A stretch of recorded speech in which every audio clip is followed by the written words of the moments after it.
A paz do Senhor a todos. Estamos retornando para darmos continuidade à leitura da Bíblia em ordem cronológica. Hoje, no 122º dia, lendo esta linda história que Deus escreveu para nós, trago para a leitura o livro 2 de Samuel, capítulos 11 e 12. Em seguida, 1 de Crônicas, capítulo 20. E encerramos no livro de Salmos, capítulo 51. As inspirações do dia, o vergonhoso pecado de Davi como rei e as consequências contínuas do pecado de Davi. No livro 2 de Samuel, capítulo 11, destaca o versículo 1. Davi ficou em Jerusalém. O capítulo 11 registra o pecado e queda trágicos de Davi, ao invés de ir adiante do seu exército na batalha, conforme fizera antes. Davi ficou em Jerusalém. Foi tomado de uma indolência que não demorou a levá-lo ao colapso moral e espiritual. Sua vida de conforto e luxo como rei desenvolveu nele a autoconfiança e a imoderação. Nesse tempo, ele deixou de ser um homem segundo o coração de Deus. Davi, deste modo, caindo da graça, é uma advertência a todos os crentes. Aquele, pois, que cuida estar em pé, olhe que não caia. 1 de Coríntios 10, versículo 12. No versículo 2, destaco, viu uma mulher. Os capítulos 11 a 24 registram as graves falhas espirituais de Davi e os castigos subsequentes da parte de Deus sobre ele pelo resto de sua vida. Primeiro, este relato dos pecados de Davi e as tragédias que se seguiram na sua vida espiritual e doméstica serve como exemplo de grave advertência, não somente para Israel, como também para o crente do Novo Testamento. Concernente eventos semelhantes na época do Êxodo, o Espírito Santo salienta, através do apóstolo Paulo, tudo isso lhes sobreveio como figuras e estão escritas para aviso nosso, para quem já são chegados os fins dos séculos. 1 de Coríntios capítulo 10, versículo 11. Por isso devemos tomar todas as precauções para não desejarmos coisas iníquas, nem agir com imoralidade, nem tentar ao Senhor. Segundo, o pecado de Davi demonstra até onde pode cair uma pessoa que se desvia de Deus e da orientação do Espírito Santo. Quando Deus inicialmente chamou Davi para ser rei, este era um homem segundo o próprio coração de Deus. Ao mandar eliminar Urias e tomar a sua esposa, Davi estava desprezando Deus e a sua palavra. Terceiro, embora Davi tenha se arrependido dos seus pecados e recebido o perdão da parte de Deus, as consequências disso não foram eliminadas por Deus. Semelhantemente, um crente que vem a cometer pecados terríveis pode receber através da tristeza segundo Deus o arrependimento sincero e a graça e o perdão da parte de Deus. Mesmo assim, a restauração do nosso relacionamento com Deus não significa que escaparemos do castigo temporal, nem que ficaremos isentos das consequências dos pecados específicos. Quarto, Deus não deixou passar, nem desculpou os pecados de Davi, sob o pretexto de que ele ser um mero ser humano, que seus pecados eram simples fraquezas ou falhas humanas, ou que ele, como rei, teria o direito natural de recorrer à injustiça e à incredulidade. Davi não era obrigado a fazer o que fez, mesmo na redenção imperfeita do antigo concerto. Pessoas, como o profeta Samuel, continuavam leais e fiéis diante de Deus através da graça que lhe era concedida. O escritor deste livro claramente condena as grandes transgressões de Davi, sem procurar desculpá-las. Quinto, A maneira correta de lidarmos com o nosso pecado é nos arrependermos dele e, com toda sinceridade, buscamos em Deus o perdão, a graça e a misericórdia.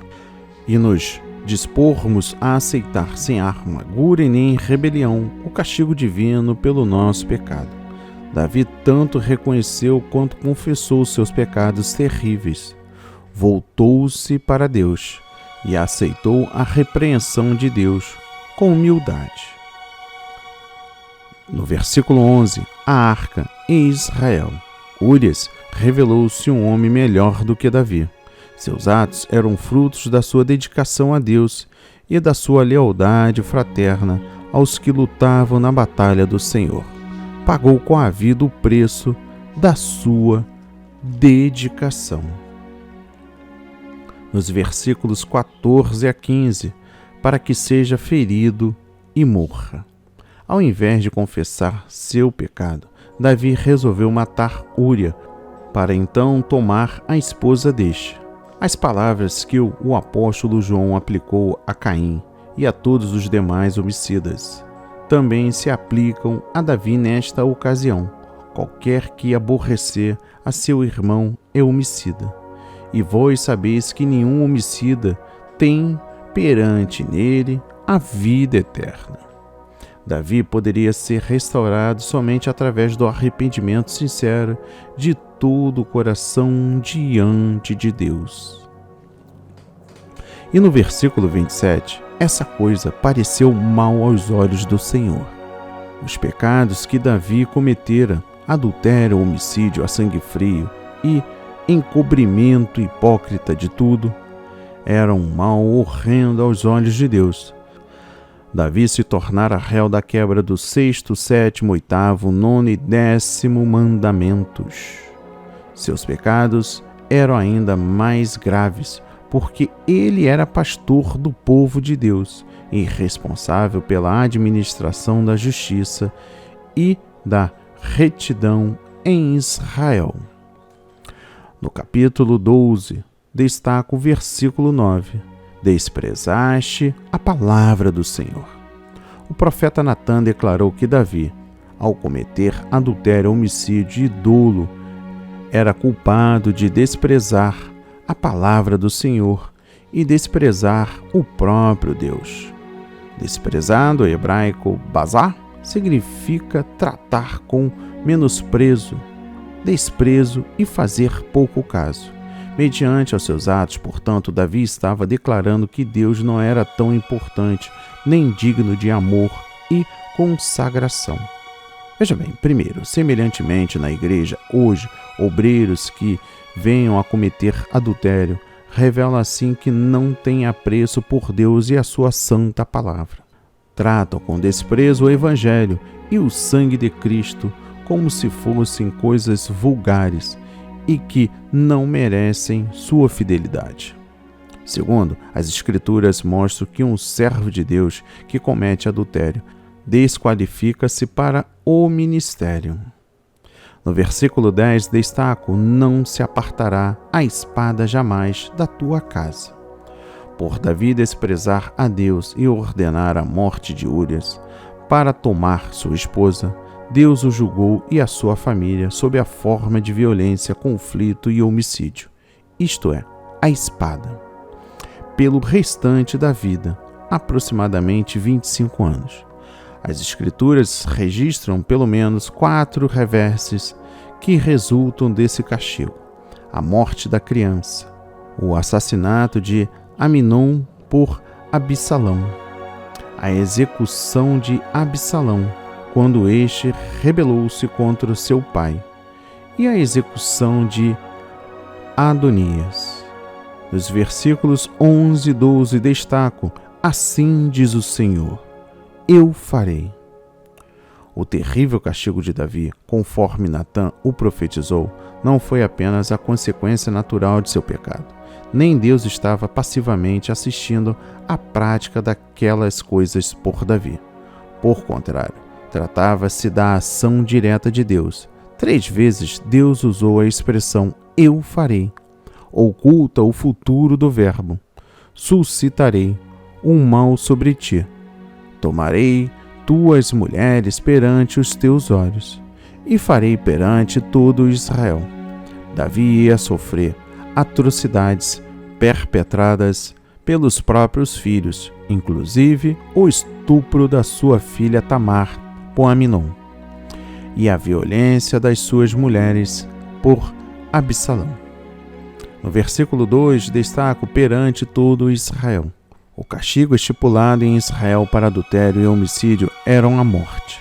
Deus, porém, suspendeu a pena neste caso, não tanto por causa do arrependimento de Davi, mas porque ele tinha que vindicar a si mesmo e a sua justiça publicamente diante de Israel e das nações. Pelo resto da vida de Davi, este serviu como exemplo do justo juízo de Deus contra um líder espiritual que pecara extremamente. No versículo 3, também o Senhor transpassou o teu pecado. O pecado de Davi foi perdoado por Deus, visto que a pena de morte e a condenação eterna foram suspensas. Deste modo, Davi foi restaurada a salvação e a comunhão com Deus. Apesar disso, sua reputação ficou maculada de modo permanente, e os efeitos do seu pecado continuaram pelo resto da sua vida e da história da sua família. A experiência de Davi, uma vez perdoado e restaurado, é uma séria lição para quem pensa que o pecado é algo banal, algo que Deus simplesmente perdoa e esquece. No versículo 15, destaco: Natã foi para a sua casa. Davi reconheceu seu pecado diante de Natã. Pouco depois, Davi se arrependeu diante de Deus e aceitou o seu castigo. No versículo 24, Batseba, sua mulher. Davi usufruiu algumas vantagens dos seus pecados de concupiscência e homicídio. Tramou a morte do marido de Batseba e, a seguir, apossou-se da mulher que cobiçara. Talvez a severidade do castigo da parte de Deus sobre Davi nos 25 anos seguintes deveu-se, em parte, ao fato dele não reconhecer que não tinha qualquer direito legal ou moral para ficar com a mulher de Úrias. Primeiro, Deus proibira os reis de multiplicarem esposa. E segundo, Davi desobedecera a vários dos 10 mandamentos nesse episódio. Por isso Deus declarou: não se apartará a espada jamais da tua casa. Portanto, tomaste a mulher de Úrias, o heteu, para que te seja por mulher. E por fim, o livro de Salmos, capítulo 51. Título: Salmo de Davi. Conforme se lê no título, este salmo de confissão é atribuído a Davi, alusivo ao momento em que o profeta Natã revelou seus pecados de adultério e de homicídio. Primeiro, note-se que este salmo foi escrito por um crente que voluntariamente pecou contra Deus e de modo tão grave que foi privado da comunhão e da presença de Deus. Segundo, provavelmente Davi escreveu este salmo já arrependido, após Natã declarar-lhe o perdão divino. Davi roga contritamente a plena restauração da sua salvação, a pureza, a presença de Deus, a vitalidade espiritual e a alegria. Dos versículos 1 a 19, tem misericórdia de mim. Todos que pecaram gravemente e que estão opressos por sentimentos de culpa podem obter o perdão, a purificação do pecado e a restauração diante de Deus, se o buscarem conforme a natureza e a mensagem deste salmo. A súplica de Davi por perdão e restauração baseia-se na graça, misericórdia, beniguidade e compaixão de Deus, num coração verdadeiramente quebrantado e arrependido, e, em sentido pleno, na morte vicária de Cristo pelos nossos pecados. No versículo 3, destaco: o meu pecado está sempre diante de mim. Às vezes, a certeza do perdão e restauração da bênção divina não ocorrem facilmente. A pessoa que antes desfrutava a alegria da salvação e desce às profundezas da imoralidade, poderá passar por um período prolongado de arrependimento e de conflitos interiores antes de receber a certeza do perdão e da plena restauração ao favor de Deus. A experiência de Davi revela quão terrível é ofender a um Deus santo depois de alguém ter sido tão ricamente abençoado por ele. No versículo 4, destaco: contra ti pequei. Davi não diz que seu pecado foi cometido contra outras pessoas, mas sim que antes de tudo ele foi cometido contra Deus e a sua palavra. No versículo 5 destaco: eis que em iniquidade fui formado. Davi reconhece que desde a sua infância possui uma propensão natural para o pecado. Noutras palavras, ele reconhece que a sua própria natureza é pecaminosa. Toda pessoa desde o nascimento tem uma propensão egoísta para satisfazer seus próprios desejos, fazendo o que lhe apraz, mesmo que isso prejudique e cause sofrimento ao próximo. Tal inclinação só pode ser expurgada da nossa vida através da redenção em Cristo e habitação do Espírito Santo em nós.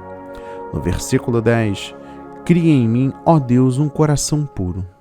Os crentes precisam que o Espírito Santo crie neles um coração puro que aborreça a iniquidade e um espírito renovado e disposto a fazer a vontade de Deus.